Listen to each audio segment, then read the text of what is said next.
Yo, yo, yo, what's good? What's good, YouTube? What's good? This is Stormybman, and I am back. Welcome to another edition of the Friday Night Chop Session with Stormy B Man. This is episode number 32. Uh, we've titled this episode, Will the Elevation of Titlists Further the Degradation of the Sport? Yes, and joining me this evening, I got my man Boxing Conversations with Reggie Owens, and we're gonna talk a little boxing with you guys this evening. How you doing, Reggie? Come on in, brother. How you doing?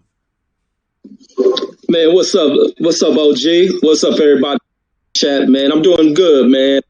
Playing one bit. Doing real good, bro. Yeah. Yeah, welcome to the show, man. I've been anxious to get to this weekend. We got some exciting things on the horizon. Got some good quality fights going into this weekend, and looking forward to it. You feel a little excited about some boxing this weekend? Man, I'm about to have an overload on this boxing, man. It's almost like every week. Every week I'm getting good boxing, man. I can't get away from it. And then this week we got 3 different promotions putting on the card. So, man, I'm about to be, my brain might explode. I'm going to get so much of this sport I love, man. I hear you, man. I hear you. I want to kick it off with some welcomes out here. We got a few people in the chat joining us this evening. We got a new Fat Boy Fitness. He says, good evening, G. And we got E. Woodson. He says, salute Shy City OG. What's going on with you, E. Woodson? Good to see you again, brother. Broderick Hunter's out there in the chat. He says, what's up at Stormy B Man? And then we got Kenneth Johnson out there. He says, salute Stormy B. Derek Bailey is out there. Salute Stormy B. Yeah, man. And salute Reggie, he says. Kenneth Johnson. Hey, man. You know, the one thing that we could say is we might not necessarily be getting the fights that we want to see all the time, but when they give them to us in abundance as we've been receiving them, gems still seem to find their way to shine through. We're seeing, like, even the fights that we might not have thought, you know, like, oh, this is a nice little scrap, you know. So I can honestly say that, hey, you know, you always want what you want. It's just like your favorite food, you know. You want that, but it's good to have something else from time to time. So I love the fact that this weekend we got a mixture of some cards that are taking place on the PBC, and then we've got some cards taking place over on the Zone. But each have something interesting to offer, and for various reasons. So that's exciting. What do you feel about that? Man, I'm excited by it as well, man. I'm glad to see, you know, it doesn't always have to be the biggest names in the sport, but just to see guys who try to go about resurrecting their careers, as in Lubin, as he continues on his pursuit of getting back where he kind of wanted to start his career off. So he's picking it back up, trying to get himself back in title contention. And he's been shining so far after suffering that defeat. That makes me excited to watch his fight. The 2 young prospects, we got Shakur. I mean, not prospects, sorry about that, but Shakur, young rising contender, versus his girlfriend's brother. That's some excitement because the other dude's coming to fight. So this ain't no lay down fight for Shakur. He's in there against the guys taking some things personal. They're both motivated, amped up. That's just going to add fuel to an exciting fire. Then you got that championship belt in the morning over in the UK. You got Aegis, and you got the what's the Irish kid, Josh Taylor, over there. And they both, man, them weigh-ins, the tension that's building is just going to add for more excitement. So, man, there's possibility of getting a bunch of fight of the year type candidates over this over this week, this single weekend, this single day, matter of fact. So, man, I can't wait. Can't wait, OG. Yeah, for sure, for sure. We got a few more people that have bounced into the chat. We got Denise Ward's out there. She says, salute, brothers. Aladdin Saddam is out there. He says, what's going on, family? And Derek Bailey is out there. He's saluting you. And who else? We got Bonton South D-Town. No, I'm sorry. Beaudrew Thibodeau. Forgive me. Beaudrew Thibodeau Boxing is in there. Yeah, man. You mentioned my man Erickson Lubin. Lubin is a fighter, and this stems all the way back to before he lost his fight to Charlo. As I was watching him, and I was saying, man, this guy reminds me of somebody. He reminds me of somebody. And when I look at him in his face, for some reason, he always makes me think about this kid that played for the Bulls. They just traded him. Well, they didn't trade him. They got rid. They wouldn't want to sign him. But anyway, I was looking at his fighting style, and I say he fights like someone. And then I came up with is Obakar. He fights like Obakar. Now that's not a bad thing. It's just that what's interesting is that I haven't seen or thought about Obakar in years, because he fought in the early 90s and whatnot, and he went up against the likes of Ike Quartet and Trinidad and De La Hoya and those guys, and that was one of the main reasons that we didn't hear about him further, because he wasn't able to win a title while those guys were around, and they were all in their primes, and they fought one another, which is another thing that is special about that era, that we had so many young talents during that time facing off against one another. And the fact that each and every one of them fought the other, that's really amazing, as opposed to what's happening today. But his posture, the way he throws his shots, even the way he moves a little bit, the irony is really there. I could see it, and I'm like, wow. And that's, like I said, it's not a slight on Lubin at all, because Carr was good. I just think that he wasn't as defensive minded as he needed to be, which is one of the downfalls from a lot of the fighters that fought out of Kronk. They were very offensive minded, but defense was kind of secondary. They believed in their offense was their defense, So that's one of the things I wanted to bring up about him. Now, I don't know a lot about Gallimore, but I do believe that Lubin is on a slower track now to try to get back to that contending level of, contending for a title. And I think the way he's going about it with the opponents he's been selecting or have been selected for him going into his career post the loss, it's smart, because he's getting more rounds in, but he seems to be showing a better focus. That little bit of reckless abandon is not there like it was, and he seems a little sharper as for like who he's in there with, what he's trying to do. What's your take on what you're seeing from Lubin so far going into this weekend? I like what I've seen so far from him, man. Just even from him picking himself up, the way he looked against Ishe Smith, it looked better, because Ishe is always a tough challenge for a lot of young fighters.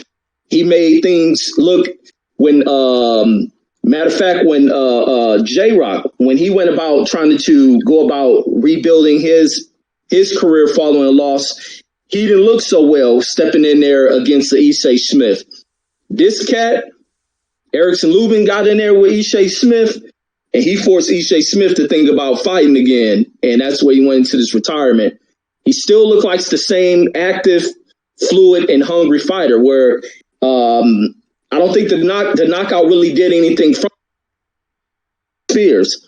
He already been calling for the to get back in the ring with the Charlo who knocked him out. He didn't get an opportunity to really showcase himself because in boxing, sometimes all it takes is for that one punch to hit, and that's what happens. But I don't think it did too much to weigh about this guy's spirit, but it was a great lesson for him. It was a great lesson for Erickson.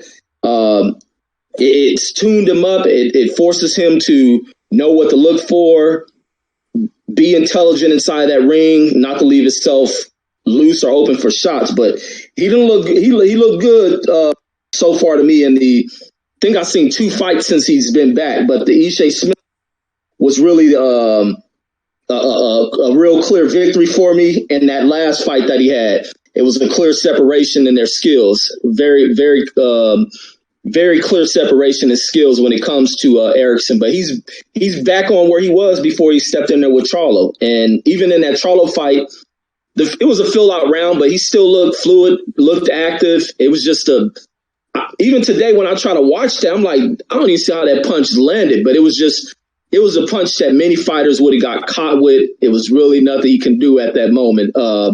But I still think he looks good. I like to see him work his way back up and see if he can try to avenge that loss. And that's kind of what he's been trying to call for, the vengeance of that loss. But that's all I have for this one. Okay. Yeah.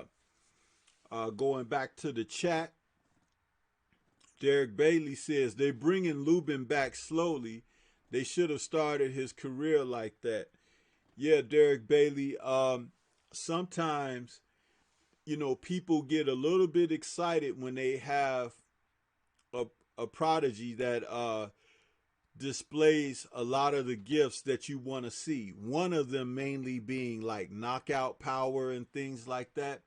And they kind of skip steps sometimes because a guy can knock fighters out, which is why I'm of the affirmation of getting a guy rounds more than getting the knockouts, because as you get rounds in, you get more comfortable with your surroundings, with the surroundings of what takes place within a match. The longer distances that you go, the more you realize what you need to work on and everything. You don't learn a lot by getting rid of a lot of guys fast or inside 2 or 3 rounds. There's not a lot there. And when you do begin to fight tougher opposition, you don't have a lot to carry you through those rounds. And you have to learn almost on the fly. So his situation with Charlo spoke more about how he wasn't prepared mentally in there, because he was in there with a fighter. Let's just say they could have been mirror images of one another, but everyone else he had fought up to then, he was better than. So he didn't think that the guy he didn't have the type of focus that the guy that was across from him could do to him what he's been doing to everybody else. Now he understands that. You understand? So now he's going to take care of himself a little bit easier. But he could have learned that lesson before he got to the Charlo fight. But this is what happens when you put guys in and basically there's not much of a threat coming back to them. As you're working with prospects, the threat should be per fight what you need to see from your fighter. That doesn't mean like you put him in with a huge puncher, but you put him in with a guy who's strong and who's got something on his punch. You don't need a guy that's going to clip your guy on the chin and put his lights out, but you need a guy that's going to keep your guy aware that he got to keep his hands up, got to keep his chin tucked, Then you need a guy that's going to be able to resist punches. A guy that when your guy hits him with his good shot, he ain't going nowhere. It'll take a few of your fighters' good shots put together to be able to put him in danger and things like that. That's how you build rounds. And then you get a guy in there that's going to be a little dirty. and rough him up a little bit. Step on his toe, push him, hit him low, hit him on the hip, bang him on the back of the head. And you're going to be like, well, why you want to put him in there with a guy like that? Because that's fighting. Huh? You want him to get acclimated to mixing it up. And everybody ain't going to cooperate with you. And then some guys going to be in there and they're going to want to make you, they going to want to be your daddy in there. And you got to turn back that challenge. And then there are other guys who are going to run away from you. And you got to go get them. You got to chase them. It might take you 6 or 7 rounds. And you're going to be tired because you're going to use up some stamina. But you finally catch up to him and you hit him with a body shot and he don't want no more.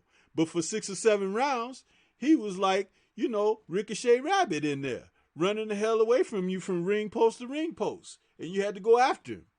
You see, there's all types of ways to prepare your fighter.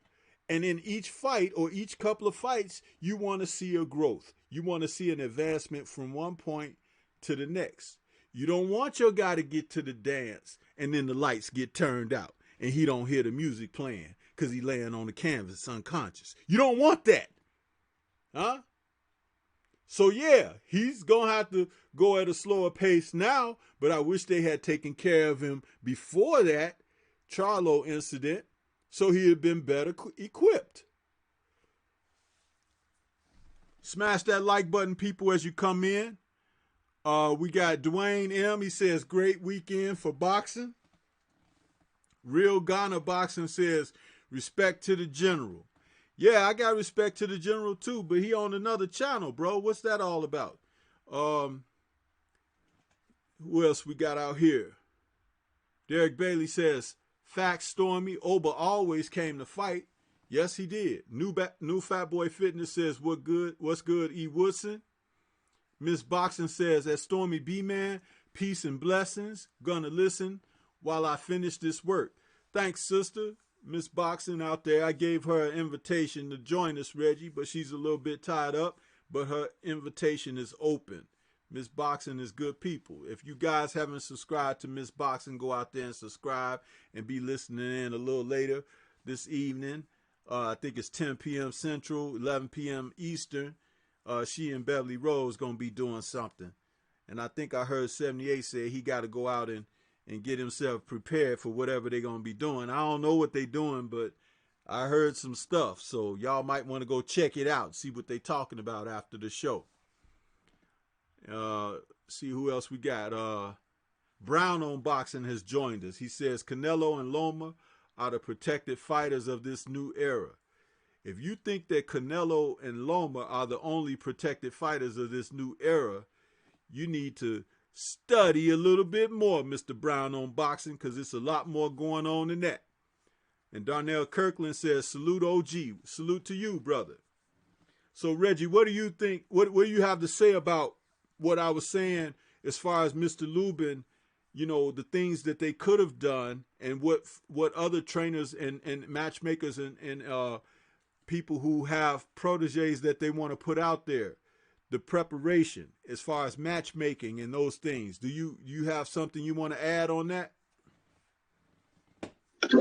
No, I agree, but I think what happened, caught up in the allure of the money they can make. When you have conviction in who you are and what you're going to do in this sport, you can take a little bit of time. But I think the money is what sets people off track. And I think this is what the boxing gods bring about to, you know, humble people up and get them back in line as far as where they place that in this game. But even when you hear some of these legendary fights where I think even I had in my mind were the idea of what is greater, money or legacy. And sometimes even with the slow roll, the money's going to come, but you do the right things because there's a spotlight on you. The eye, you know, everyone has an eye on you. You just take the right approaches. And what people have to understand, there are levels to this game, and everybody wants to be in their mind that they're up at that A level, and then they have to get a taste of it, and then they learn the hard way. And I think that's what he just had to learn. He just had to learn that there are levels to it, and the process of reaching these levels like you state, they have to take their time. They have to build up on. But Lubin isn't too far away, and even in that fight, I think it just came down to that sequence where he was positioned, the move he made, and just the way it got countered. It was a punch that just shut the whole nervous system off, man. But these fighters, some of these fighters, even these highly talented fighters, these blue chip type fighters, they have to slow down the brakes a little bit, understand the process, understand what legacy versus money is, and that's what happens, because the pursuit of money in the sport, that's short term goals. Legacy is long term, and with legacy comes money. And when you have a legacy, you can generate money after the fact. Hell, people pay for the rights to your names. That's what legendary statuses do for people. But I definitely agree with everything you said, OG. Yes, sir. Yes, sir. Brown on Boxing says, I know Stormy B, man. It's a lot of guys protected nowadays, but Loma and Canelo are more protected than any other. Yeah, money definitely plays a role, but you don't really start making the real money until you start fighting on a certain level. But I do believe they get drunk with their fighters' talent too. You know, when you have a guy who can knock people out, it's easy to rush that train. But that's just like when George Foreman was, fighting at heavyweight back in the early 70s. Man, he was blowing through the heavyweight division. There wasn't a lot of guys who could stand up to his strength and his power. But he didn't fight a lot of boxers. He fought guys that would stand in front of him, guys that didn't have good mobility. Basically, he was in a highlight position. The fighters that could stick and move and had the experience and ring guile, he had struggles with. Jimmy Young, Ali, there have been a couple of others, and it wasn't until his second career that he began to settle down as far as boxing himself, and not just looking to go in there and take guys out. But he still looked to take you out, but he looked to break you down more than just to go in there and overwhelm and overpower you. And he learned a lot.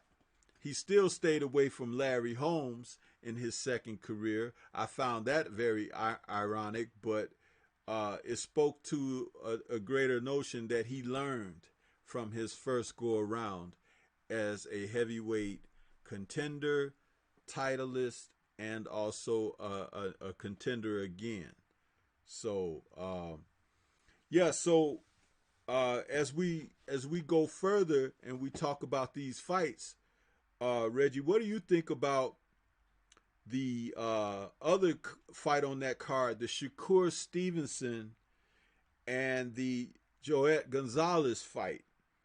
I know that you and D-Style was chopping it up on that, and I got a chance to listen to you guys when you did your stream on that. And I found some very interesting angles that you all dropped into the conversation about it, especially what the promoters of the event failed to do with the material that they had. So would you like to enlighten us here again on some of that was touched on? Oh, absolutely, man. But the thing that leads into this fight, where they've been ranked, where they've been positioned, one guy feeling like he's better than this other guy who's being high. This one stems from a relationship and kinship. So Joet Gonzalez being future brother-in-law of Shakur Stevenson. Shakur is dating his sister, and from that, Joet finds some issue with it. Not sure where that stems from, but we know how some overprotective brothers get about their female siblings, and sometimes you got to make example out of brothers when they come to them thinking they making a move as far as checking you. And I think that's just what it's coming down to. them having to establish who's going to be the more dominant. That's what you deal with. Man trying to be, what would you say, dominant of other men. And that's just the case that this comes down to. This dude finding some issue with that. It just so happens to be great that they get to make money. They get to entertain fans. And we get to see someone who's going to bring a challenge. And this is what you should want to see out of young prospects when you like them. I like Shakur Stevenson, and I want to see him pushed and challenged. Joet is a very solid boxer. He's someone coming in here with some type of personal vendetta. So that means he's coming to give it his all. You're going to get the best Joet you probably have ever seen fight. And he's going to bring it, and Shakur is going to have to show how he's going to work around it and dominate with his style. Or if not, Joet's going to show that his style is more dominant. But in this one, I just think Shakur's, man, he's style and grace. When you think of the words and apply it to boxing, that's exactly what Shakur is. Style and grace. Offense, A+. Defense, A+. Transitioning in between, A+. Like, there's no flaws, and it explains to why this guy was such a highly recruited Olympic talent. And they had to cheat him over in the Olympics. But this dude is, his talents are separating themselves amongst the other, young groups. Well, now this young group is hot. This is a very hot young class of fighters, but he separated himself at this division. And I think going in here, Joet I can't count him out, but I just think that Shakur's style is going to be too much for Joet. Joet is kind of the more one-on-one style boxer. Good jabber, very, very great on his jab, but a selective puncher, though, not active enough to disrupt the speed of Shakur. Shakur is very speedy, great with movement, great with the range of that jab, great with the type of punches he throws, where they hit you at, the timing in which they're hitting you and how rapidly they hit you. Man, this kid bad, man. I'm just probably going and be praising the hell out of him. It seems so biased, but I just think he's just going to mix it up on Joet Gonzalez, because I've seen how Joet reacts to being in the ring against someone with good speed. And if anyone goes back and watched that Rafael Rivera fight, split decision, but it was a fight in which Rivera used that speed and aggression, and it froze Joet up. And I don't see how he won that fight, but that's the fight that shows it, that shows how he responds to those type of speedy fighters. And Shakur is probably Rafael Rivera to the third power. I just think he's going to go in here, make an example of this dude, establish the order when it comes to this family, in the relationship when it comes to that sister. So I got Shakur in here by masterclass performance, winning this fight. Yeah, I think that Shakur should be favored as well, but I felt like I wanted to see him have a handful of fights more before challenging for a title. The reason being is because I feel that Shakur is still maturing a certain degree, and that it would not hurt or even halt his progression to get a few more fights under the belt. And the reason being, once you win a title, and I expect him to win a title, you can't go backwards. You can't slow down the train. And we saw that, like with Anthony Joshua. Once he won those belts, or he acquired them, then the promotion behind him started talking like, wait, hold on now. He's still, he's just only had this many fights. And no, you guys put him in there for those belts now. You see, you can't try to like hang out in the shallow end of the pool, after you've been given that green light to go out into the deep end. You know what I mean? And you can't hang in there with the small fishes. Get your big whale behind out there in the ocean, huh? And let some of them piranhas get a hold of you, because that's what you signed up for. And see, that's the same thing with Shakur. Now, say he beats this guy, and he beats him impressively. there's still some lions out there that could take advantage of him because he don't have the experience they have. That's what I'm getting at. He could one day be at the top in the best of manners. But if you get there a little too soon, you might not be ready for whoever else is at that top or at that peak. That's all I'm concerned with. You know what I mean? So and that's why I bring that to light. Now it's like it may not show in this fight. Maybe it will. But it will show. And will he have the wherewithal to pull through and persevere through what he may face? Because once you acquire the title, it's supposed to make you that much better, right? You know, some people say 10% or whatever, it can make a fighter, you become a titleist. But if you don't have very much experience, how much better can that title make you?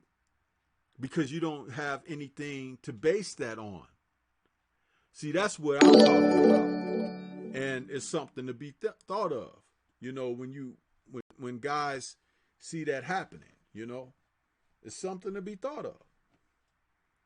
That's all. So I thought I would bring that out in explanation because it's something that when you talk about it, people don't think about it because they're looking at the activity. But it's always presented in a manner of which people can say, oh, that's what you mean. Oh, that's what I see. Let's see. Reggie put something out there. He says, keep up the great work, OG. Great quality work. Thanks, bro. Appreciate that, man. Y'all see my little man up there? That's Robin Hood. He trying to get y'all money from you. But yeah, thanks, man. This is something that each and every one of the younger prospects should consider in their careers with their people and their team. Do you want to be long-term reigning, or do you want to, you know, access the crib, grab, snatch, and be out? Because that can happen, you know, and it's something that we should talk about. You know what I mean? As far as what people expect. Dwayne M says, as Stormybman, what are your thoughts on the franchise champion? And it puts high profile on fighters who have earning potential, immunity from being tied to mandatory matches and divisions. Decay of the sport. We're going to cook on that, Dwayne. We're going to save that for the second portion of our show, too, because we want to get to these fights, because we want to put everybody up on the action that's taking place this weekend. But we are going to cook on that. We will be getting to that in a minute. Lars D asked me to drop the PayPal link. I did. I put the PayPal link in the chat. It's there for you, Lars. So if you want to do something with that, you can, brother. Let's see. Wanted to make sure I put the link in there correctly. Lars D has sent the PayPal. He says, thanks for your support on my channel, my good brother. Thank you, sir. Thank you, Lars, man. Much respect to you. You're doing great stuff over there. Anybody haven't had a chance to go over to Lars Dawkins, Punch Out TV, he's got a great channel. He does some great conversations. He invites me over there like a brother, and love working with the gentleman, man. He's got some great stuff going on out of the UK. So he's got a different time zone than we do. So the brother is up late in the night over there hanging with the Stormybman chop session. So much respect to Lars D. Now, Reggie, what do you think about the other fights that are taking place on the PBC card? We covered Lubin and Shakur. Do you have a pick? Well, you did say you're going with Shakur for this fight, right? As I commented on that, if he wins, where would you like to see him go next? Because if he wins, he's a champion now, and it's a whole different set of problems facing him going ahead. Yeah, and even when you were talking about threw him into this position because that title happens to be a vacant title, and that's almost like everybody's rushing for records of being the youngest this, the youngest that. And like you said, when you become a champion, you have to take on all comers. And it's crazy that in this day and age, people are grabbing titles to hold records of being the youngest at this division, or the youngest blah blah blah, the fastest to do it with this limited number of fights. To be a champion is to claim stake to you being the best that is out there, and a lot of these folks aren't doing. They're doing it for accolades. But yeah, champions have to. If you don't think you can defeat everybody that's out there, you shouldn't be on the quest for a championship. But it's unfortunate that these promoters can go about controlling the hands of these sanctioning bodies to where they can get these young fighters to go for the vacant titles rather than those with more experience who are really out there challenging everybody that's out there. But they're going more towards who's the celebrity of what. But I think Shakur, with his attitude, his mentality, I think he's probably ready to challenge everything that's in that division. I think he might be ready. I think so. But tomorrow will really show, because he's going to go in there against someone who's going to test his will. He's going to test everything about him. Who's going to scrap with him. But yeah, the thing, if you're not ready to face everyone, you should not be touching the belt. I definitely repeat those same sentiments, because I feel that way through and through about folks who are champions and going about taking fights, and where it's almost like these fights are to help certain things up before they take on the real challenges. But if you ain't ready to take on all comers, you should not be touching the belt. But I think Bob Arum and whatever sanctioning body this belt is from kind of lay this into the lap of these guys. But this is some of the shady crap that goes on in this game. To say if he's worthy of being a champion, I don't know. I think the vacant title should be fought by others who have been more accomplished and probably sat there a little bit. The tougher competition at that division. Absolutely. You just raised an excellent point that I actually was going to suggest that we get into. What about the guys who have been around in the sport? They haven't got a title shot yet, but they have put in the time, they've put in the work, and they have put in the experience of being in there in better contested bouts, meaning that they may be at a different level experience-wise than Shakur, but not like talent-wise, but still those people deserve an opportunity as well. And if it be that he ends up having to face a fighter who might have 4 or 5 losses on his record, but was definitely someone who was in title contention because they put that work in, it would be more gratifying for him to end up with a bit more experience under his belt and to face one of those guys who may have acquired a title and defeat them, because he will have overcome a veteran who was a titleist, and he can take that luster and apply it to himself. That's a part of that growth process that I speak on all the time. We're not seeing enough of that type of baton being passed in the race. And when you skip steps, you can have unhappy outcomes like what happened with Lubin. You see, that's what I was trying to get at. And I'm glad you spoke on that. And we can continue to speak on that. I just want to acknowledge a few in the chat again. We got Derek McGee, who's fell in the building. He's saluting people. One of them ones, media, is in there. He says, peace, peace. PK Boxing and MMA has stopped by. He said, what's going on, coach? About to hit the sack. UFC Singapore is on early tomorrow morning, but I had to stop through and drop the like. He says, salute to the LDBC. Salute to you, PK. And we're sitting at 19 likes right now. Can we get 20, please? Can someone help us get 20?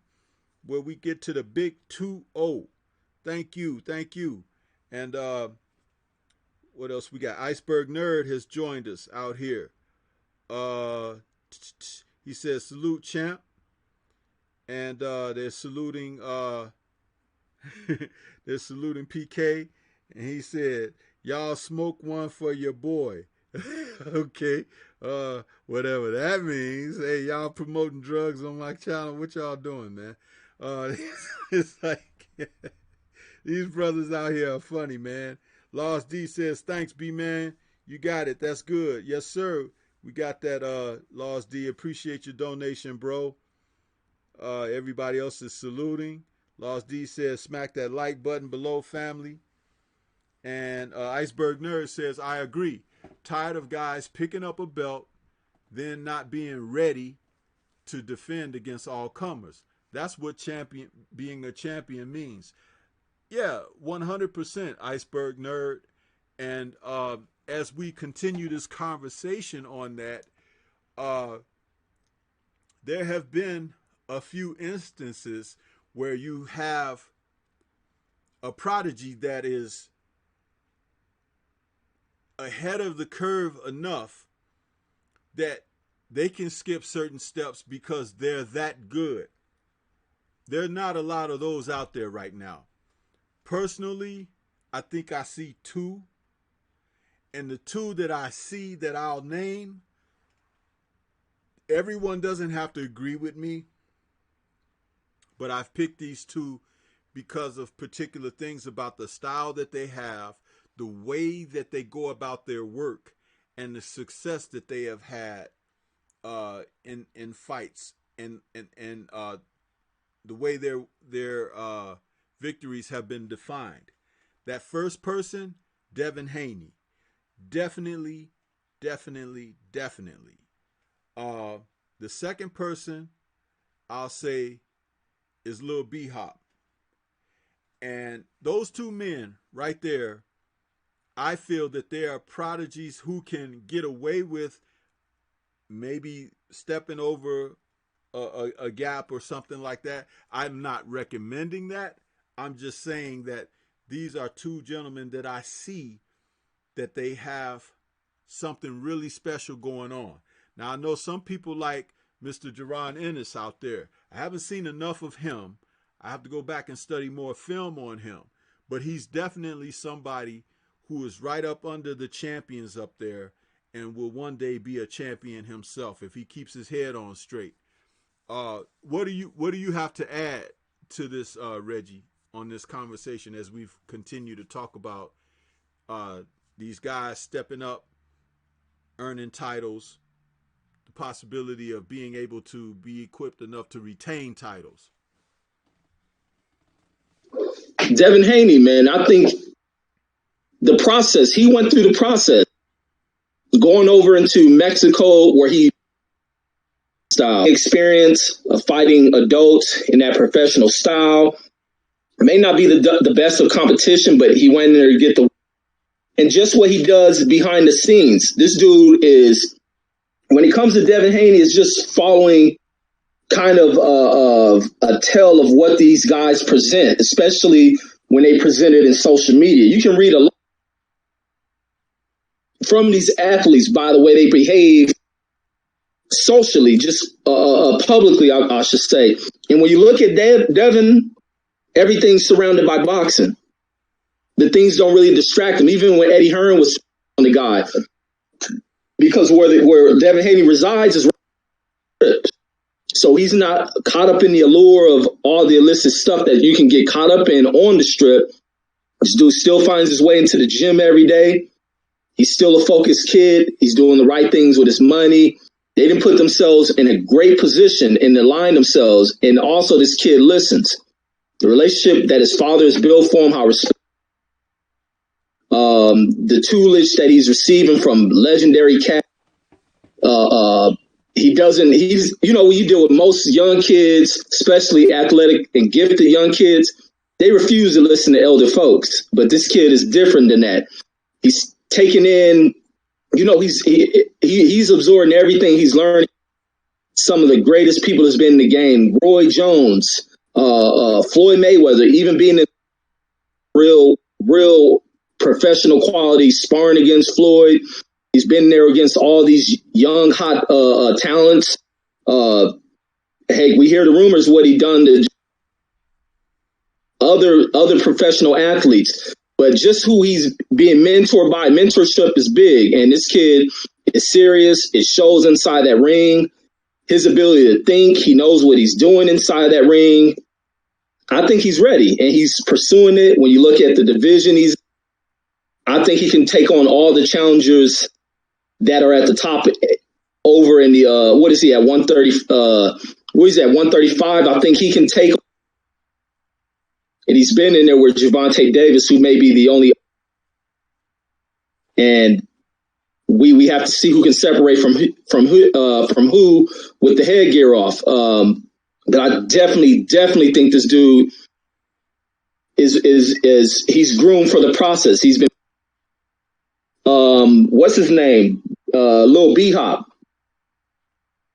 I think the kid is being groomed properly as well. Skill wise, he's right there, but I think he needs to get he probably needs one or two more tune-ups so they can throw him in there with someone who's going to press the line. But then again, this dude's talents may be that far ahead of that sits out there. So I think pretty soon he will be lining up for a championship shot. And is he ready to face other champions? I think he might, or they may have to hold him back a little bit.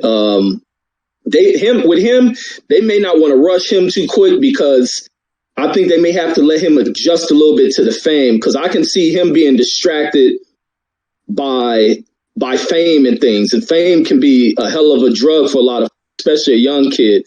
But they definitely have to see how he reacts to the fame. But regardless of how he reacts to it, he just has to step into it.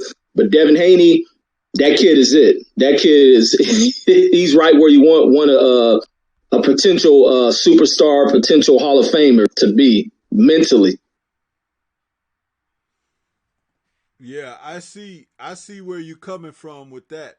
And the only thing that would disprove what you're saying or affirm what you're saying is if they did just decide to go ahead and place him in a step up situation.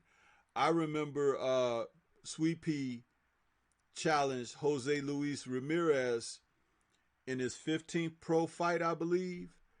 And Ramirez had been fighting since he was a teenager as well, like Devin Haney, and was a champion that was a long-standing, upstanding champion and formidable.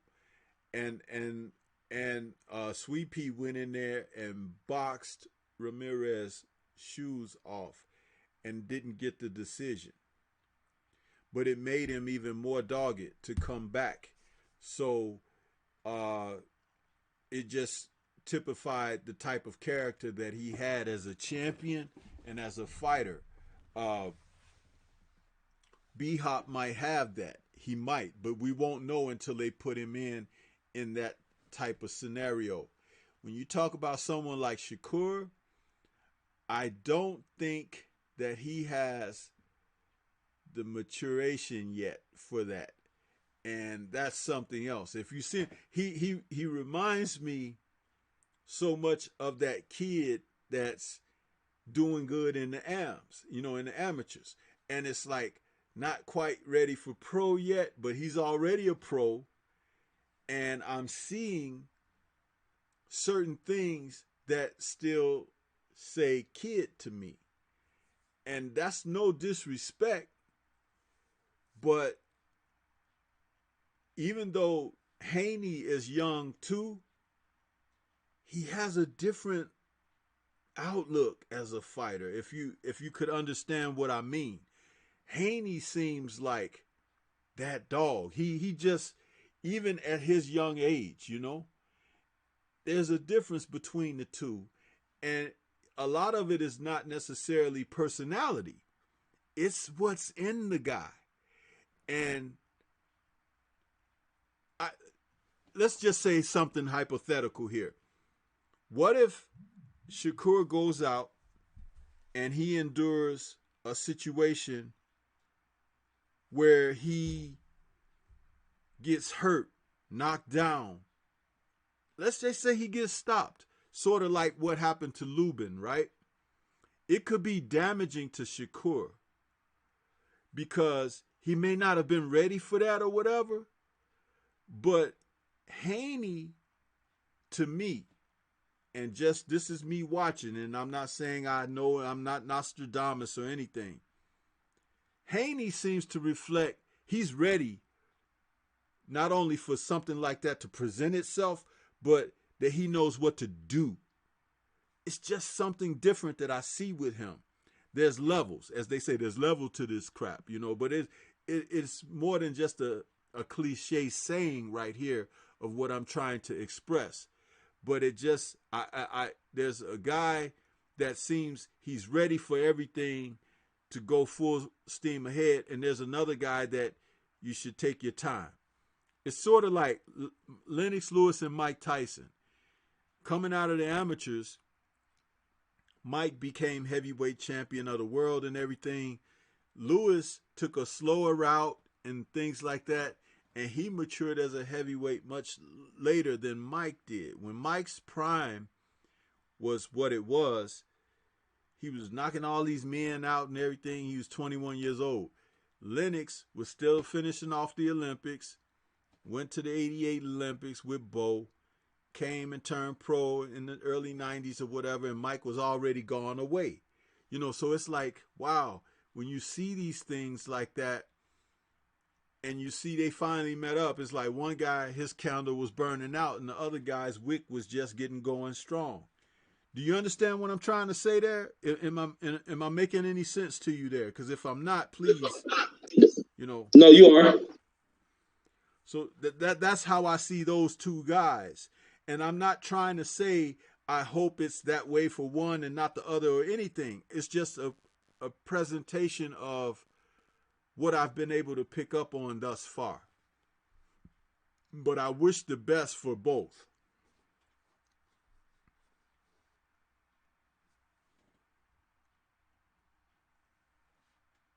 Yeah, absolute.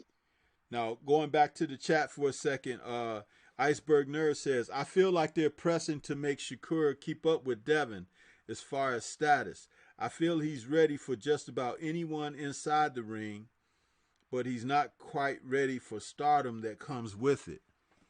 And see, that's another thing, Iceberg Nerd. They don't have to worry about stardom. Because when you're good, you're freaking good, okay?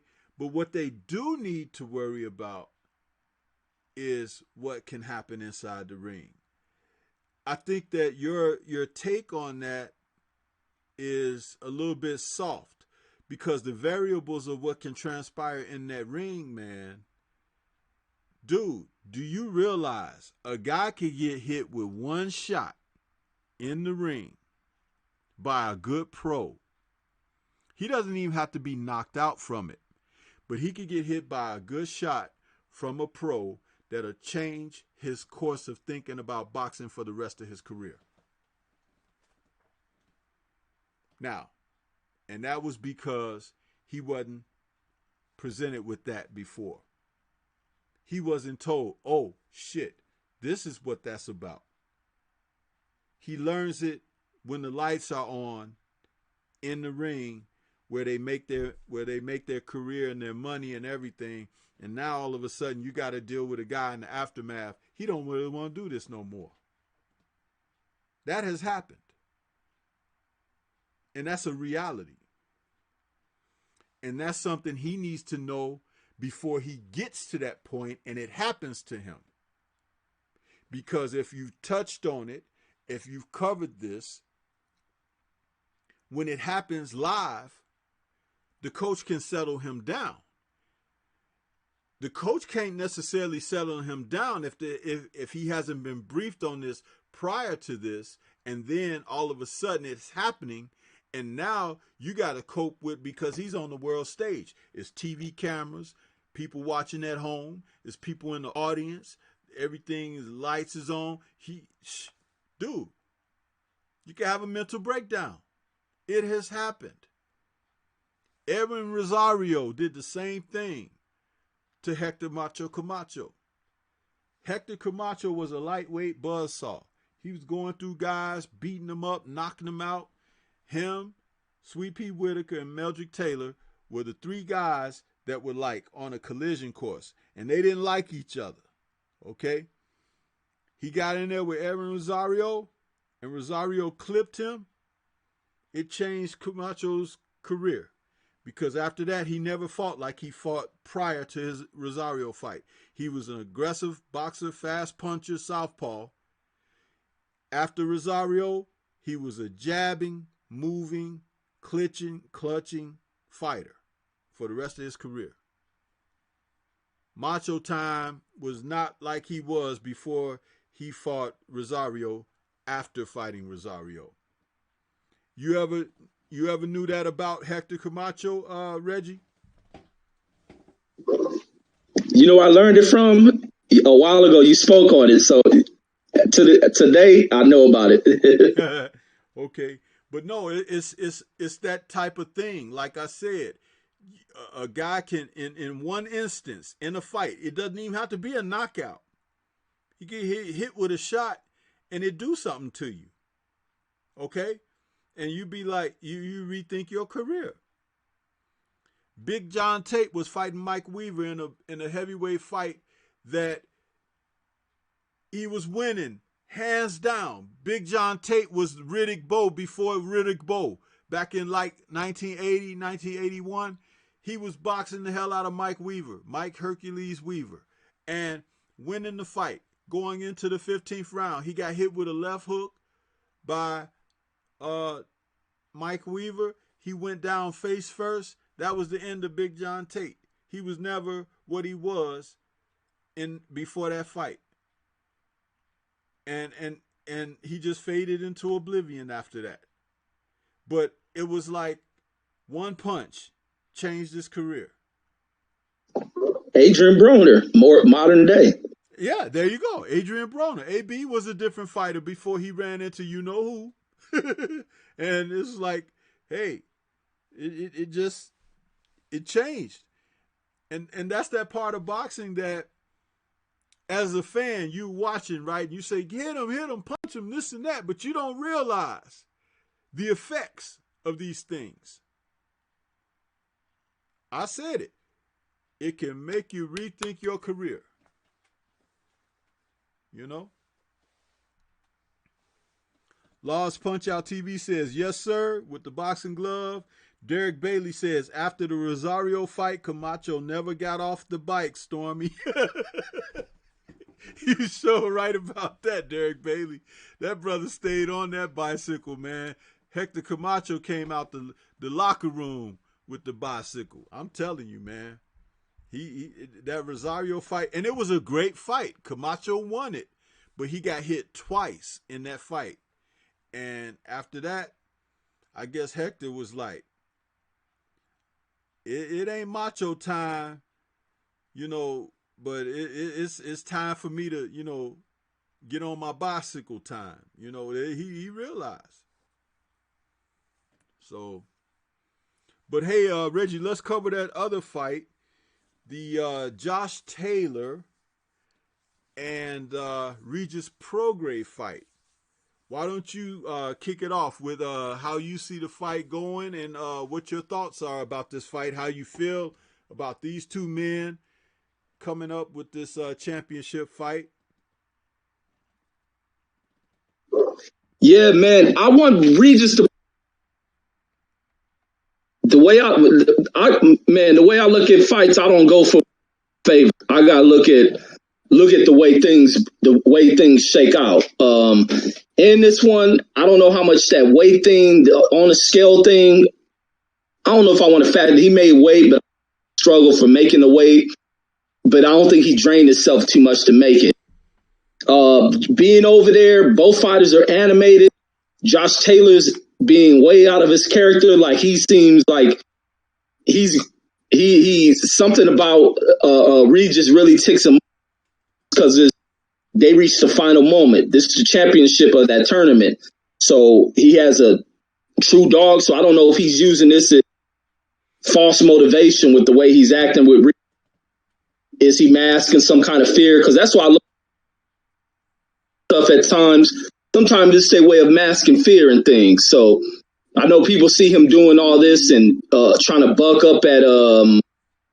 bucking up at Regis, but there's many ways to look at it.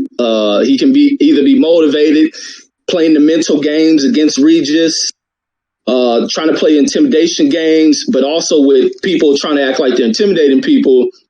Is the other side under that heart, under all that layers of flesh, right where the heart sits. There's a little nervous tick going on somewhere, but I just want to see where it goes. But when it comes down skills wise, this young European kid, he has some skills, man. And I have to give him that. I like the style of where he can box. He can box on the outside and can also transition and surprise guys with the way he fights on the inside. He does a pretty good job when he is keeping but sometimes he lets those hands go a little bit too low and he gets touched up a little bit, but he hasn't been touched up well enough to make him keep those hands up. Sometimes you gotta you open yourself to a shot to give off a shot, and he's been very successful so far in his career. The thing over with Regis also has some of those defensive flaws, but ain't nobody made him pay for it.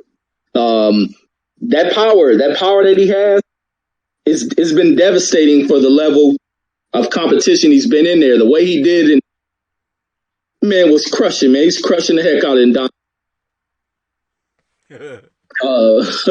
We have to see. This guy has a tape, may be able to withstand some of the power. Now, where does Regis? If he's in there and the power isn't having any effect, everybody's tolerance to their ability to take a shot is different. Now, if he is throwing everything but the kitchen sink at Taylor and he's still standing there, he's taking punches, he's rolling, blocking punches well, and does Regis throw himself out trying to be too over aggressive? How well does he box in there is the other thing. And this kid can move. So how is he going to pursue Josh Taylor? Because Regis is good on the inside. Don't know if he can box on the outside against this guy. So there's many factors to this one. 50-50 fight with the controversial side of things in boxing when it comes to these judges. Him being over there in this country under Eddie Hearn's production, ain't no telling what's going on with them scorecards. So does that force Regis to overcommit to trying to think he needs a knockdown? But Taylor may be off his square a little bit too. He's acting a little bit too over animated. Could he be masking some fear? How does he react when he gets hit with the first power shot that lands to the head area? How does he react to the body shots of Prograis? Now, if he can absorb that, I think he'll cruise through with his boxing and probably mixing it on the inside to establish dominance and to throw off Regis's plan of attack when it comes to how he was planning to fight this dude. But overall, just based on the skills, the adjustments I've seen these fighters make, I think I got to go with, I have to go Josh Taylor, because the one thing that will frustrate a guy who's known more for power, trying to knock cats out inside the ring, is an effective boxer. And this kid is an effective boxer, also with the ability to get in there and slug. And I think he's dynamic enough to create some issues for Regis. But just want to see where Regis is at in this fight. I want Regis to pull this off, bring it back. But I think just looking at it, just viewing everything, I think Josh Taylor is going to win this fight. Yeah. One thing that Taylor has going for him tremendously is that he's going to be at home. To go up against an opponent that's at your level at the highest point of the sport, and to be facing off with all the marbles, all the cards on the table and everything, having home field advantage does a lot for your confidence. a tremendous amount for your confidence. I do not know how Regis is going to respond. It remains to be seen. But if they get into exchanges where Regis can really put something on him effectively to hurt him, then you're definitely going to see Taylor box more. Okay? Now, when it becomes to that point, that's when, as I've said in a couple of other streams and also in a video I've done, that's when Prograis is going to have to come outside of himself. Whatever he's comfortable doing, wherever he feels at home as far as how he fights, he's going to have to come outside of that box to do more.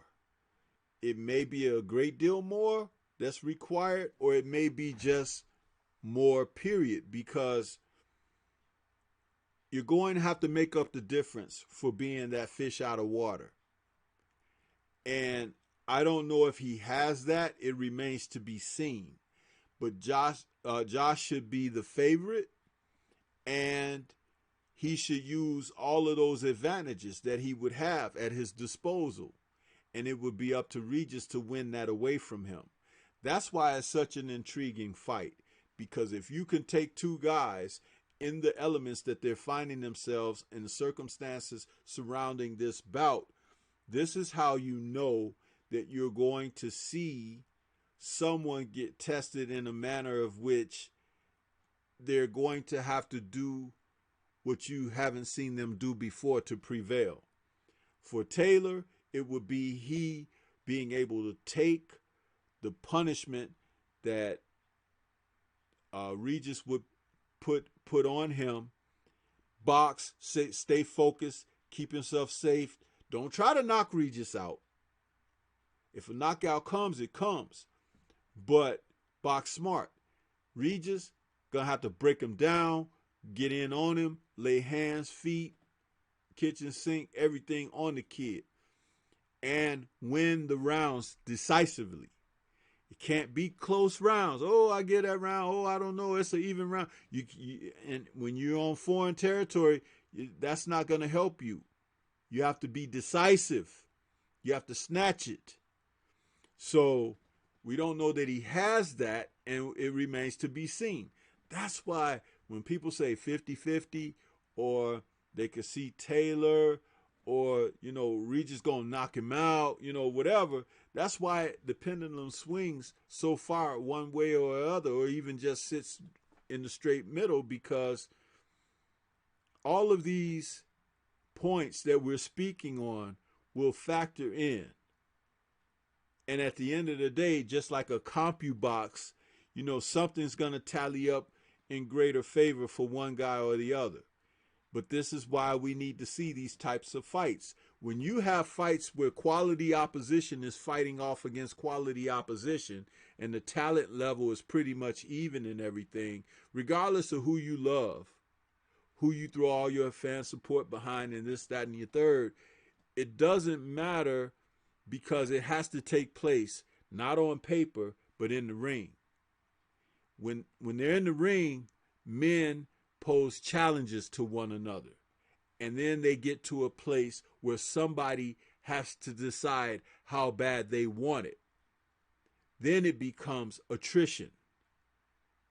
And then it becomes someone deciding to stand up and answer the call. That's the wonderful thing about boxing in a nutshell. So that's how I see that going down between the two gentlemen. Let's see. Derek Bailey says, I read that one. Lost D says, Reggie and B-Man, that is a real 50-50 fight. Iceberg Nerd says, looks like false bravado from Taylor, because I don't know him for doing that before. Lost D says, yes, fix it up, Reggie, if Hearns has anything to do with it, bro. Lost D also says, them Scottish boys are no joke. Like us Englishmen in the Scots are tough people. Iceberg Nerd says, Reggie is the betting favorite. Regis, I'm sorry. Forgive me. Eyes. Regis is the betting favorite. That tells me if all of the mitigating factors were neutral, he'd be a very heavy favorite. I had it 50-50, but that info has me leaning toward Prograis. Iceberg Nerd, if Taylor's able to stand up to his strength and his power, it's going to be very interesting because Regis is going to have to take the fight. It's not going to be given to him. That is a factor that people have to consider. Can we get some people to smash that like button? I asked for 20. We got 20, and it's been sitting on 20 for a minute. I'm sure we got some unfamiliar faces that have jumped into the chat and everything. So please smash that like button, people. So yeah, that's how I see it, and that's how I break it down. And I know I didn't come out clean cut, but who comes out clean cut in big fights? You know, you do come out cut sometimes, and swollen eyes and hickeys on your head and everything. So that's what I had to offer on that one, Reggie. I'm sorry it wasn't more definitive. No, that was solid. That's solid. So yeah, I guess that since we covered that one, the Chisora fight against what's his name? David Price. David Price. Oh my goodness. Price, man. Is he a highlight reel knockout waiting to happen or what, man? I don't know. Man, it's about to be like chopping it. I don't know. It's just that we had a much better fight lined up with Parker, and you know, even Takam, you know, was over there. But I don't know, man. I don't know about Price, man. I don't know. Ever since I saw Povetkin knock that dude silly when he had his hands around his waist, like he had his hands in his pockets or something, I don't know, man. I don't know what Price is doing. And then that other guy that knocked him down and that bit him on the chest. Who was that? Was that guy that Dubois fought or no? The guy bit him on the chest. Yeah, I'm not familiar with that one. Yeah, David Price fought some dude about 8-9 months ago, man, and the dude, they was on the canvas. And funny thing, I caught the highlight of it and I put it in one of my videos, and it said if I uploaded it, it was gonna give me a copyright strike because it was from the UK or something. So I took the video down. I didn't post it, but I wanted to because it was hilarious. Price had knocked the guy down, and the guy got back up. The guy had a Muslim name. I can't remember his name. But then when they got mixed up and they hit the canvas, he bit Price in the middle of his chest, like right between your solar plexus and your stomach. He bit him. And they disqualified his ass.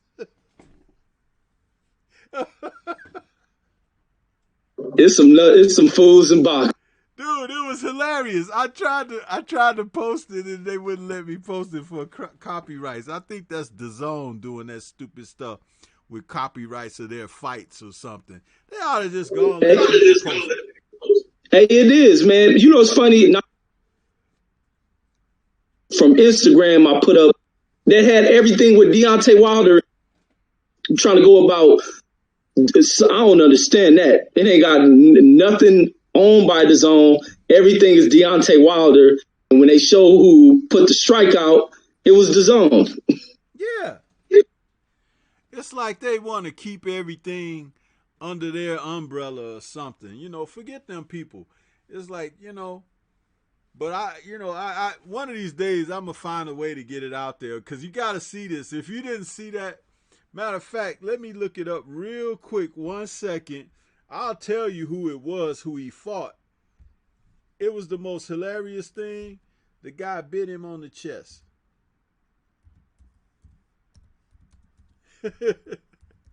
I saw that highlight. I was like, what the devil is he doing?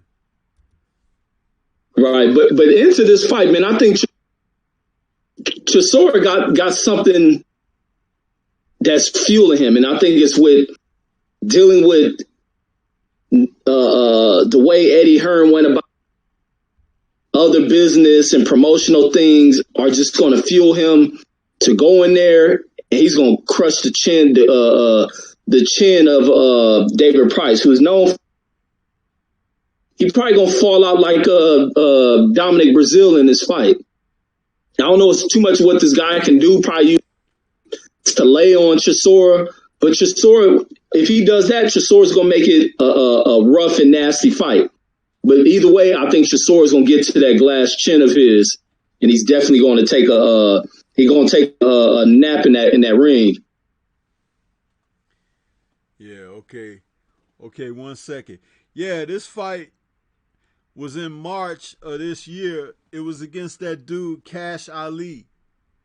Okay, and that's the fight. The dude was disqualified, Cash Ali, for biting David Price. So I'm sorry I'm still talking about it, people, but it was funny. It was one of those comedy skits that you get every once in a while with boxing. It's like something goofy happens, and that was it for this year for me right there when he bit David Price on the chest. I don't know what he was doing, man. I just don't know what he was doing. But I'm sorry. Yeah, now you about Chisora. You are right. Chisora seems to be a little bit focused. I think the Dillian White loss really messed with him because that was a fight he could have had, you know. And he walked in, he was doing good work, and he walked in and got caught with that left hook, you know. And I don't think he appreciated losing to Dillian White like that. So he appears to be a little bit more motivated or something, maybe. Or it could just be a false sense of whatever. But I would like to see him, you know, be victorious and get to a place where, hey, you know, he can become a good opponent for somebody because he's been in there with a virtual who's who, especially when on the UK side of things. But we need characters like him in the sport too, you know. You need guys like that around because you always want to have somebody that everybody wants to see punched in the face. So, so Chisora fits that bill mighty well. Wouldn't you agree? Absolutely. Okay, I want to see with the knockout of Spilka. The way he knocked out Spilka, that was that motivation where he pissed off from what you were saying with the Dillian White fight, a fight that he had won. So now he's not playing inside that ring. Yeah. So, and it was crazy because that fight, I think he also made on that ref because it was something that ref kind of admonished him for at that moment when he was kind of in his rhythm. So it can be many things why he's pissed off, man. But he's on it. Yeah. Absolutely. Lost D says, real talk, B-Man. And he's talking about Price and Chisora. And he said, good fight if you want to watch two bums. Darnell Kirkland says, was that Dave Allen? No, he said it was Cash Ali, Darnell.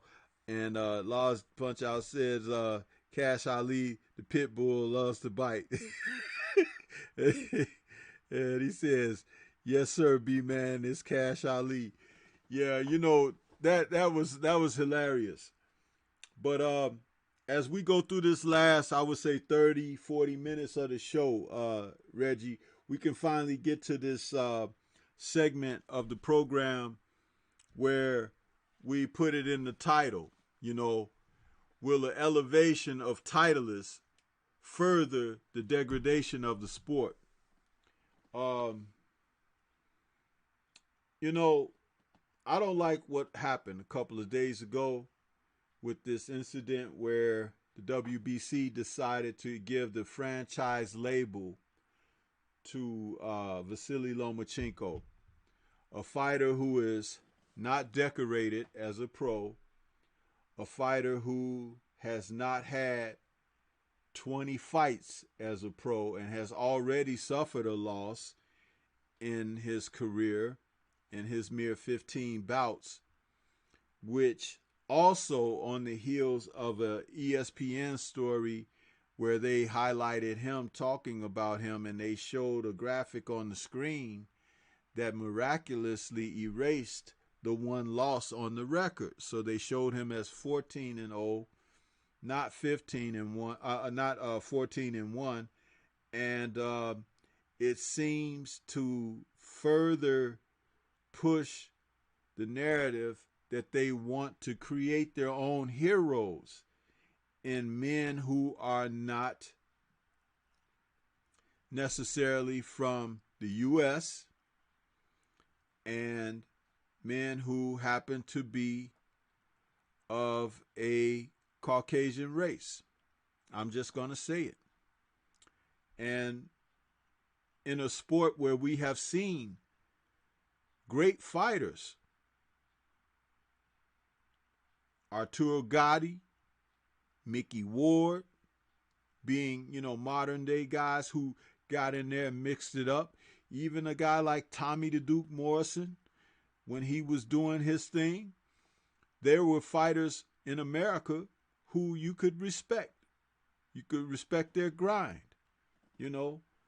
Latin fighters like Johnny Tapia, guys who really put it in there, And here we have a guy that they thought to decorate him so that he turned pro, and they gave him a championship fight in his first and second pro fight. It's like, what is that? Who does that?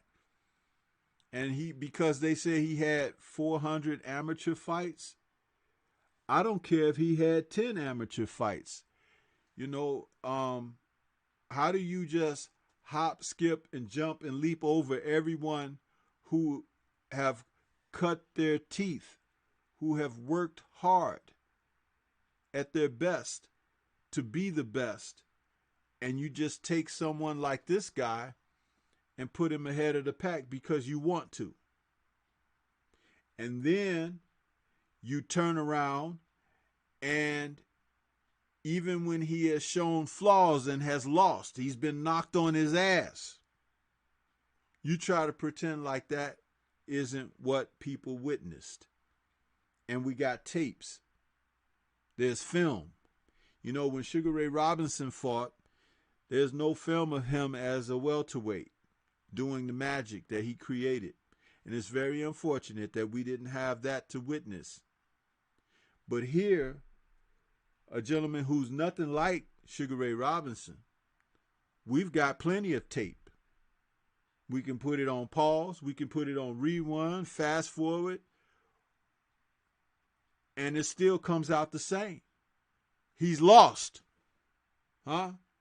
He's not the greatest thing since sliced bread, but they've elevated him to a status that they deem worthy of being someone who cannot lose a title in the ring. What do you have to say about this bull crap, man? Another episode of everything broadcasted to American television. Regardless of everything, it's almost like escape it when it comes to what networks put out, whether it's what your kids are watching, whether it's what you're watching in sports. You are constantly being bombarded by the program of whitewashing. And unfortunately, with boxing, it just can't be pushed out on you, because when they push it out, it has to be proven. They have to go out there and showcase what's been spoke about. and they begin to continuously speak on it and speak the greatness until people start pushing to want to see this guy fights who, on the other side, everybody view as being another top-notch dude. They want to see these matched up, especially when it comes to people who want to think of being superior and all this other crap. We watch Hitler and them spew it throughout his country until he got to get put up against the best of the world. And we seen what happened in the Olympics with him. And that's kind of what you see in this country. It's the same thing. If you follow history, what you've seen going on with the ideology spewed by Hitler cat, and you see a lot of that ideology that was spewed over there that fell being brought right here to the American doorsteps. And it's brought here because it was transitioned from there and allowed to just walk into American homes, who come here, establish themselves, and they implement the same certain ideals that come from those countries. So with that, he spewed of how superior they are, how superhuman they are. And a lot of people brought into it in that society. But look at that society as being what American society is mentally. So he spews all this stuff. And now when they get out there on that track and you bring some of the best talent out there, you see the Jesse Owenses and other brothers like him begin to debunk all of that crap. And that's the same thing being done when it comes to the sensationalizing of Eastern European type fighters, is them being able to be credited for things that haven't been given accolades, trying to walk them into opportunity, like you're stating about Loma getting a championship bout in the second fight. All this hype about his amateur boxing career, and then it's funny even thinking about with his how all this praise is given to his amateur career. Same WB organization is the one who's trying to keep a separation between amateur and professional boxing.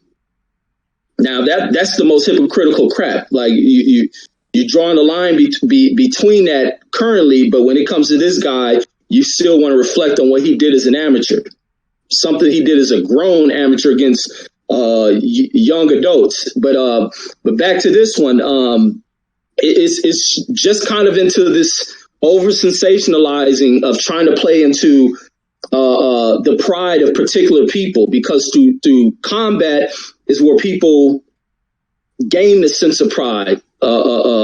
They feel mighty, and that's boxing has always been known to do that. It's to bring pride, make certain people feel tough and above everyone else. Now, when you have no one that represents you, that looks like you begin to feel a certain way. But now when the media presenting this product that looks like you, that feels like you, that you can relate to, you begin to buy into it. And then now, thanks to these platforms where we have a voice, they can't do that, because we're going to push a product, the Jesse Owens types, to line up against this product you're trying to push up. And now when it comes to us pushing this product to line up on the finish line, you pull the hamstring.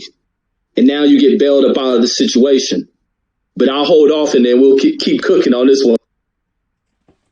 Well, got a couple of comments. Iceberg Nerd says, Loma might as well go to the WWE with Fury with all these made-up storylines.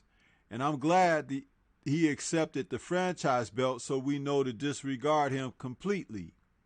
The Boxing King has entered and says, there is new information that's out there about franchise championship.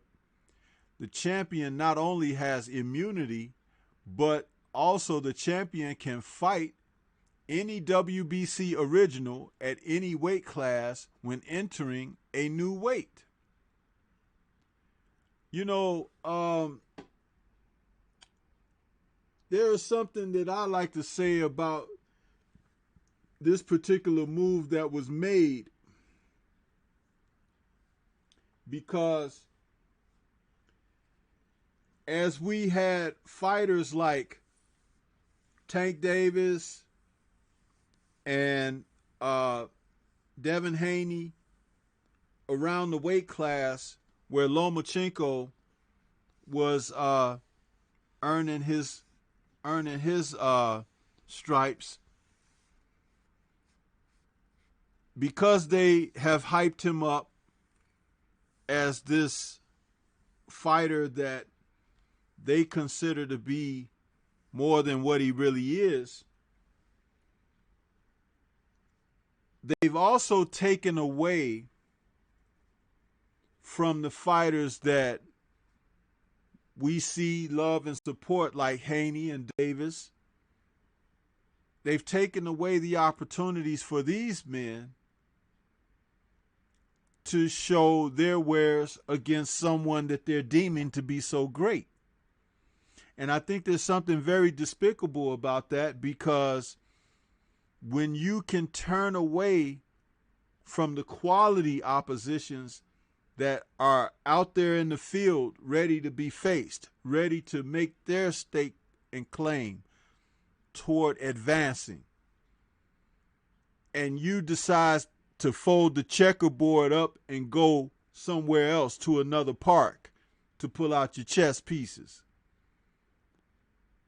I don't think that the boxing public should readily respect or accept someone like that. Because basically, at the end of the day, you're telling me that you exist in this game only to run game on the masses. You're not here as a proven entity. You're not here as someone who is cutting their teeth and trying to strive for legacy. But yet and still, you will allow the people that promote you and everything to try to put you on a level or equate you from greats from our past and greats who are like us. And you want to be named in the same line with these heroes and legends, but you've done nothing legendary and you've done nothing heroic. Get the fuck out of here with that. It's absurd.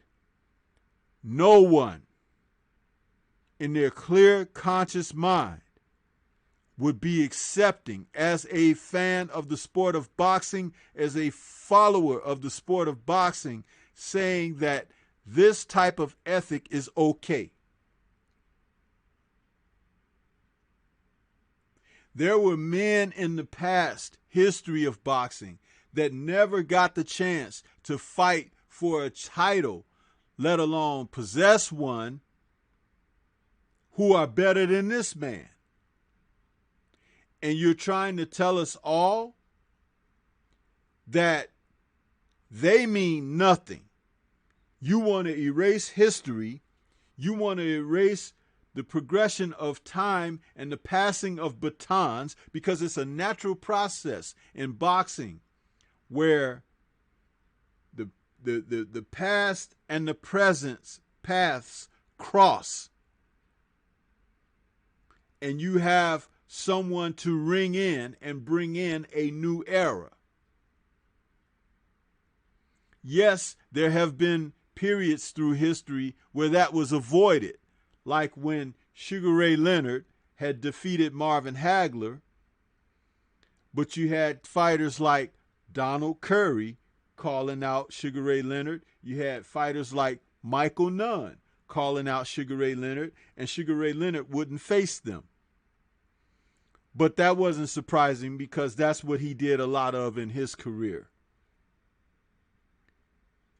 Then you had other fighters like Mike Tyson taking on Larry Holmes, the champ who had been 7.5 years champion and 20 title defenses before losing to Michael Spinks in back-to-back matches and being off for 3 years. And he comes back and he fights Mike Tyson to help usher in the new era of Mike Tyson. Julio Cesar Chavez was deemed pound for pound boxing from the late 80s until the early 90s. And he finally fought the other pound for pound king, which was Pernell Sweet Pea Whitaker. And that fight, even though the judges fraudulently scored it a draw, Sweet Pea clearly won the fight. But from that point on, he was known as pound for pound. Chavez was no longer known as pound for pound. Which is pound for pound is a mythical title, but I'm still talking about the passing of a baton from one point in lineage of something great in the sport to setting in a new era. Lomachenko was gifted a position of loftiness. And just as he was gifted a position of loftiness, they elevated that position to where now nobody can touch him. How the hell is that? You come into the game being gifted, and then you're elevated so nobody can touch you.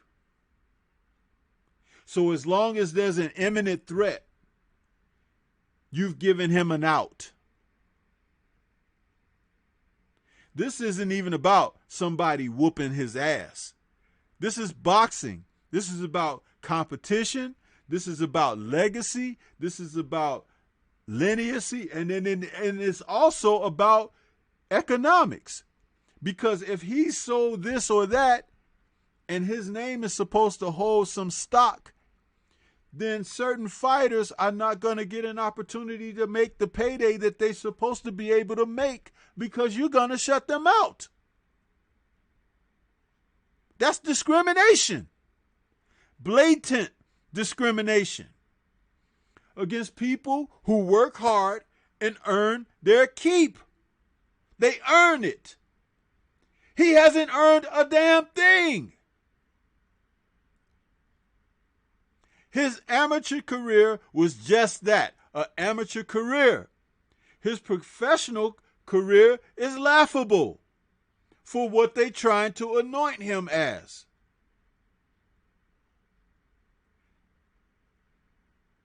There are fighters turning over in their graves right now, looking at the state of how the game is. And these promoters who have their hands stuck far deep mired into this lunacy, people like Bob Arum, they need to go. The man is 2,000 years old. He needs to give it up. Suleiman over there with the WBC, I don't know what you're doing, but your dad, as corrupt as he may have been, I don't know if he would have co-signed to something like this. Because he knew a lot of the greats from the past.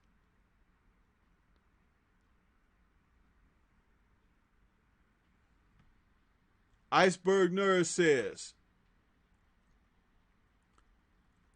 like Blood said, they're screwing up the lineage by elevating fighters.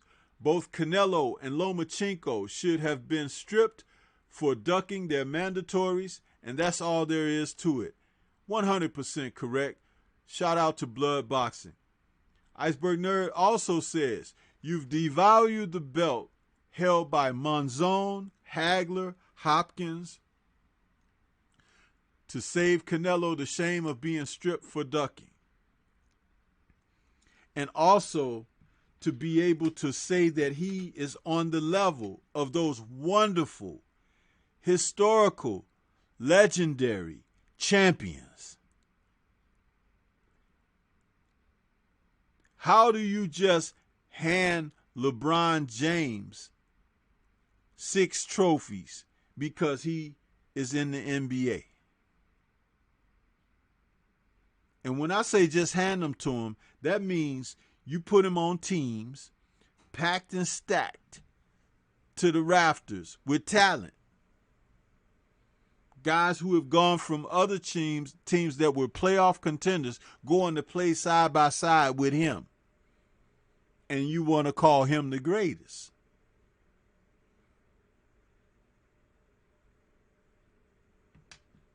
It ain't hard to be that great when you got people backing you up like that. But when you got a bunch of Cartwrights and Lambiers and guys like that, Joe Smoes, and you still get the job done with them, that's what makes you great. You were able to pull the line without having, XYZ.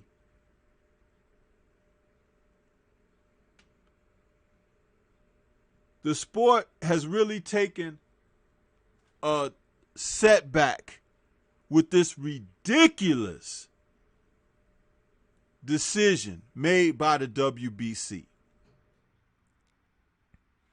Any fighter that is currently a unified champ going for undisputed, any fighter that is going for their first championship fight, such as Shakur Stevenson this weekend, when you get a hold of your title, make sure that you file that you are a champion in the annals of history. And then if you decide to unify or go for undisputed, once you do the undisputed deal, throw those trinkets in the trash. Because that's what they've done to your legacy by doing this with these two morons that have decided that they're going to cheat their way into the annals of history. Because Canelo is still taking doping in sports.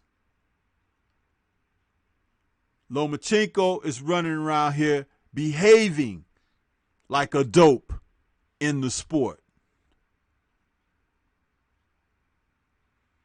One of the battle rallying cries during training through Floyd Mayweather's gym during his tenure of boxing, he would yell, hard work and dedication. Hard work and dedication. Where the hell is that with these guys? Huh? Because it's like pretty much no work and elevation. No work and elevation. Huh? It's all bullshit.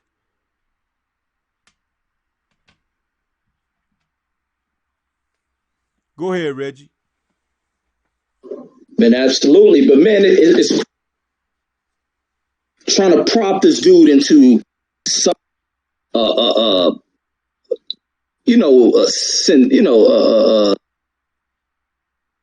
level of fame or stardom, which he is never going. Loma is never going to achieve stardom. He's never going to achieve legendary status, and it's all due to what they think works in the game, and that's overhyping of European athletes. But the funny thing about it is Loma doesn't become a star, nor does he become a legend without the assistance of a black fighter. And that's what it boils down to. His fame and legacy is all held in check because he refuses to step in there with this young black talent. This talent holds the keys to what Lomachenko is going to be nothing but a faded memory in the sport.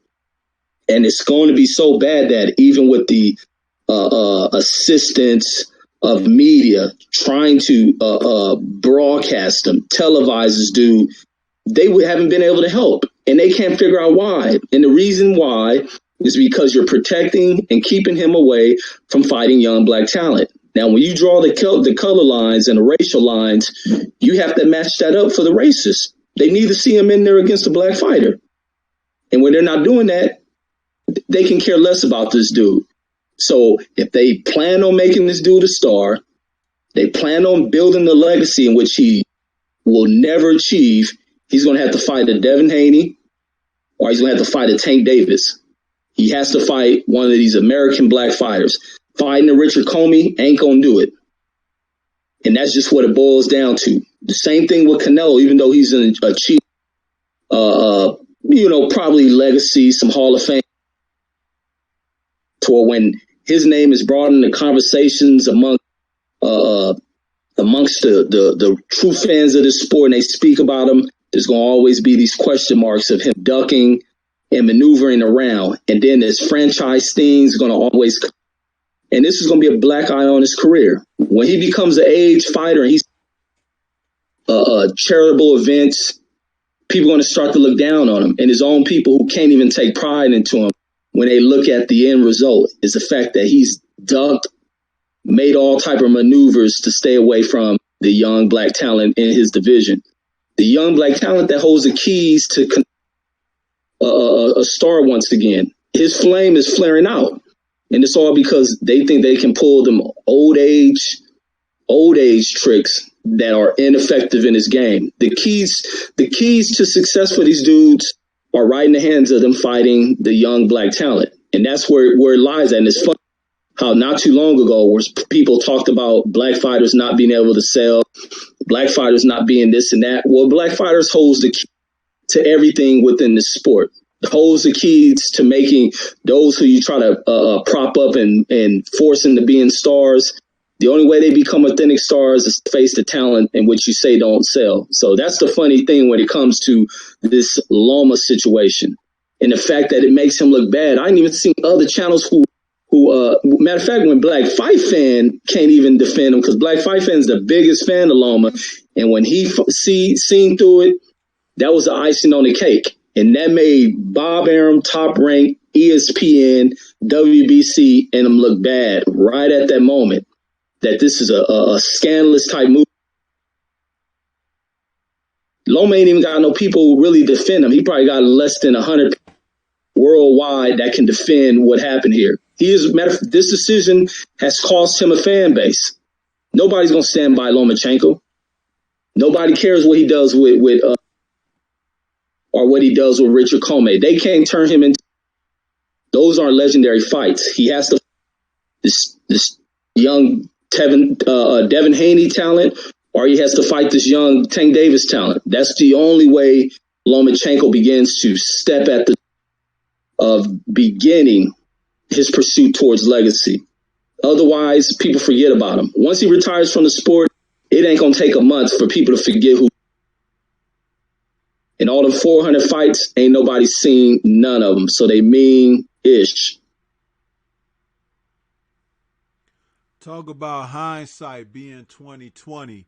Somebody go ask Riddick Bowe right now how he feels about having thrown the WBC belt in the trash can back in 1992.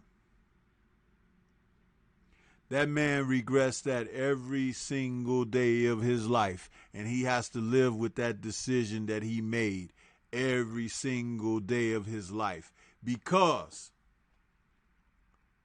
instead of going through with the agreement that he has signed off on, of facing the winner, facing the challenger after becoming the winner of his fight with Holyfield, he was contractually obligated to fight Lennox Lewis.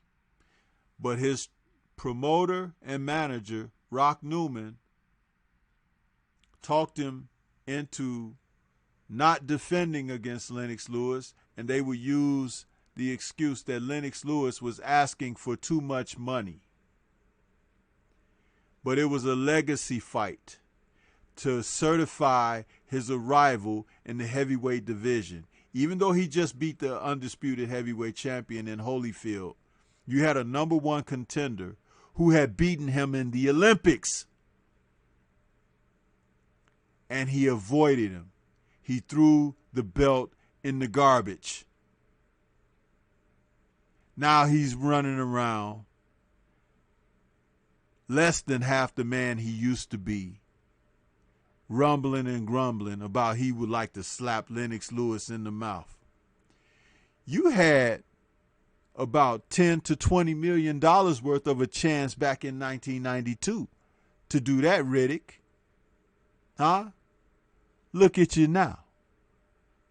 Lennox has gone on to become a hero and a legend in the sport. You will forever be remembered as a guy who threw the belt in the garbage.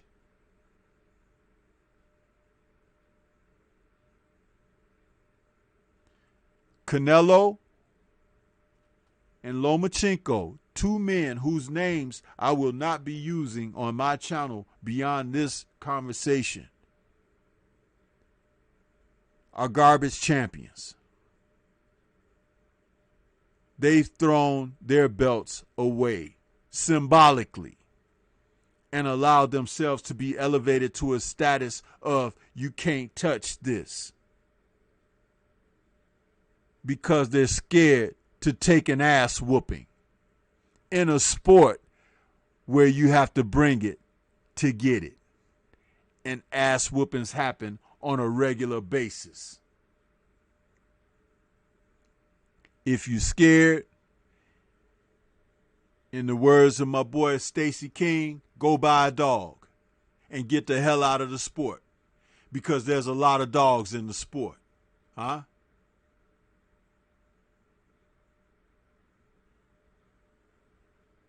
I will have more to say on this, but that's about all I'm going to say at this time, Reggie. If you got some more you want to say, you can go ahead, brother. No, that's all I got, OG. But in the moves, Dwayne M says that Stormybman. It's because I'm sorry, Reggie. Go ahead. No. I said the moves that these cats have attempted, thinking they can protect fighters, thinking certain fighters are above the sport. They failed because it's brothers like us who are around keeping things true in this sport and exposing it. And it was crazy because Mauricio, these guys have been blind to what's real in this sport. And that's what asked over and question him. These are the type of cats that have ignored the power of what's coming through with media, the LDBC, that he was never expecting anyone in journalism to question him with tough answers. And he learned it the hard way in his country, and he was exposed and embarrassed because his decision, it made no sense. If it made sense, he would have had a structure. And anytime he tried to explain himself, he looked at more corrupt than what we originally thought. It just showed the corruption just play out. Many of the fighters have spoken about it now publicly, and this is going to be forever recorded. It's locked in. There's no way for him to explain out of it. This new media thing is hitting in a major way to these old-time buffoons who think pull the wool over fans' heads and think they just buy into whatever agenda-based media puts out there. But Ness doing that along with other brothers, Blue Blood and Fred and them, put corrupt type promoters like Eddie Hearn. The fans are becoming educated and they're seeing right. And it's even causing to where some of these old clowns are starting to jump on board with what they're hearing. You're starting to hear Dan Rayfield every now and then, and he puts out with what he's hearing. And this always happens with mainstream industry. Because even with me, I'm just throw this one off as me, my background in education. And I'll speak about like companies like, which is headquartered in Chicago. This was the big player in aviation, always the big dog. And they overlooked all the young players in this game, the industry. And then you start having this company start to come up, Boeing overlooking these guys, never modernized, upgraded, change what products they were putting out. And here comes the small, just steadily growing on these guys. And then it came to a point to where Boeing started recognizing, but Boeing's way behind on how it can advance itself to where this new company is constantly changing with time. Now this company is bigger than Boeing and then change things. This same thing's going to happen with the things that's going on in journalism. Stuff we here is putting pressure on these folks who think they can do corrupt things that worked in the past, when fan bases who follow this sport, who put money into the sport, uneducated about it. Now they're becoming educated, and Mauricio got a rude awakening into what true journalism is and what an educated fan base is. He looked bad. Loma and them look bad. Canelo and them look bad. He can't. Loma can't even, if the day he brags about being a damn is the day everyone gets on his hands. Even his most supportive fans will get on his head. He'd never open his mouth to stating he's a franchise champion just because of the fee getting from being titled this type of champion.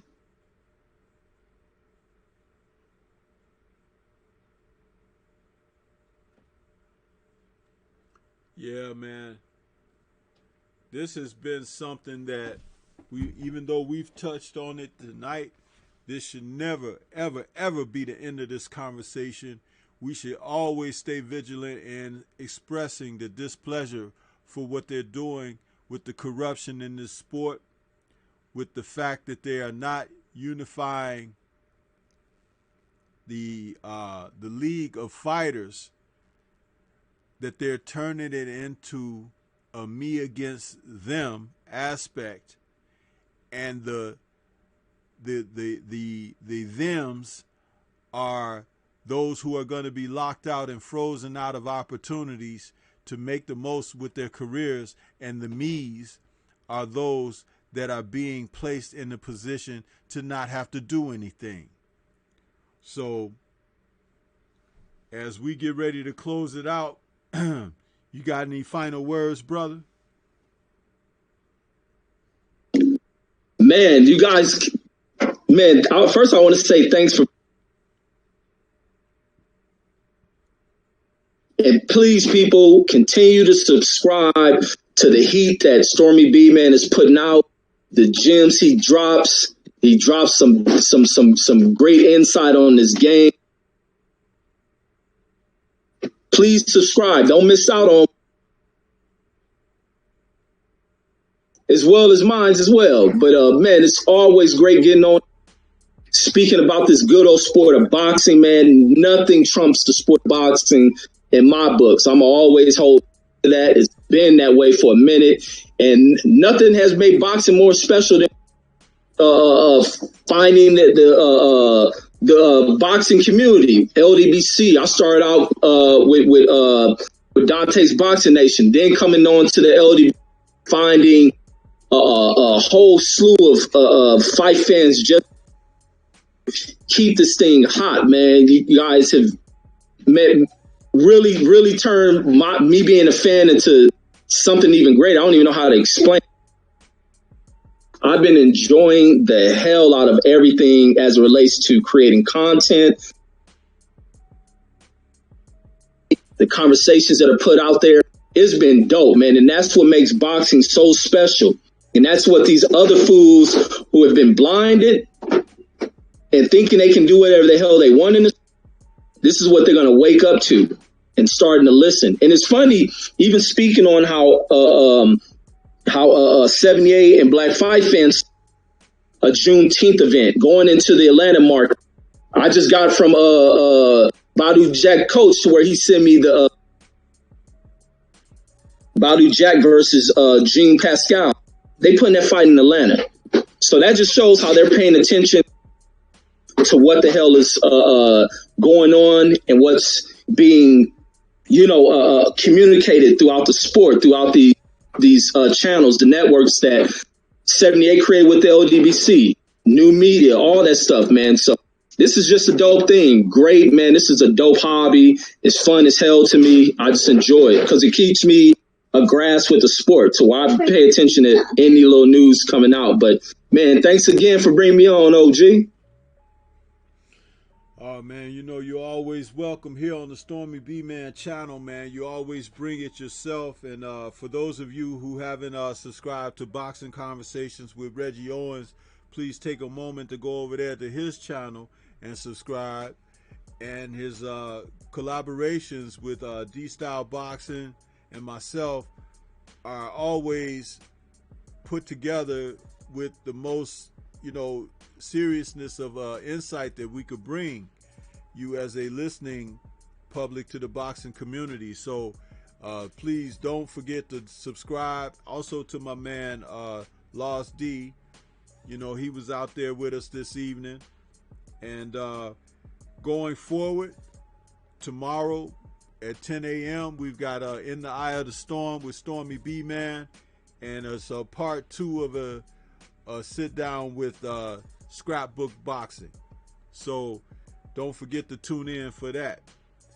But this has been another episode of the Friday Night Chop Session with Stormybman, with my guest on here, Boxing Conversation with Reggie Owens. And as we go forward in the evening, you all look to tune into those fights tomorrow night. It's going to be a wonderful night of boxing. And for me and my guest, Reggie Owens, we're going to say peace to you all. Have a good night. Have a good weekend. Peace.